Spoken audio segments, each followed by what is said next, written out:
India west ఇంగ్లాండ్ల మధ్య రెండవ one day బారాపతి stadium కటక్లో జరుగుతుంది. అయితే ఈ కటక్ యొక్క పిచ్ రిపోర్ట్ చూస్తే ఈ విధంగా ఉంది. కటక్లోని బారాపతి స్టేడియం సాధారణంగా స్పిన్నర్లకు అనుకూలిస్తుంది మరియు కొంత వేరియబుల్ బౌన్స్ అందిస్తుంది. ఇది పేసర్లకు బాగా సహాయపడుతుంది. అయితే ఇటీవలి కాలంలో వైట్ బాల్ క్రికెట్లో బ్యాటర్లకు మంచి డెక్కును పొందుతున్నారు. అయితే ఇక్కడ 260, 280 మంచి స్కోర్ అవుతుంది. టాస్ గెలిచిన జట్టు ఇక్కడ మంచి లక్ష్యాన్ని నిర్దేశించబోతుంది. అయితే ఇక్కడ మొత్తం 9 వన్డేలు జరిగాయి. ఇక్కడ ఫస్ట్ ఇన్నింగ్స్ యావరేజ్ స్కోర్ 229 పరుగులుగా ఉంది. ఇక్కడ మొదటిసారి బ్యాటింగ్ చేసినప్పుడు 7 సార్లు విజయం సాధించగా సెకండ్ టైం బ్యాటింగ్ చేసినప్పుడు 12 సార్లు విజయం సాధించాయి. ఇది ఇలా ఉంటాయి. కటక్లోని బారాపతి స్టేడియంలో జరిగిన చివరి వన్డే డిసెంబర్ 22, 2019లో జరిగిన సిరీస్లోని 3వ వన్డేలో భారత్ మరియు వెస్టిండీస్ మధ్య జరిగింది.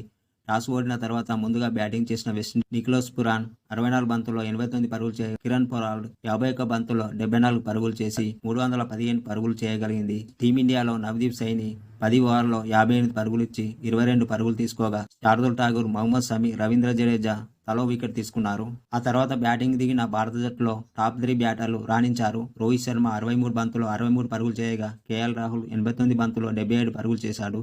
విరాట్ కోహ్లీ 81 బంతుల్లో 85 పరుగులు చేశాడు. రవీంద్ర జడేజా 31 బంతుల్లో 39 పరుగులు చేసి నాటౌట్గా ఉండి, శార్దుల్ 6 బంతుల్లో 17 పరుగులు చేసి నాటౌట్గా ఉండి, ఇంకా 8 బంతులు మిగిలి ఉండగానే భారత్ విజయం సాధించింది.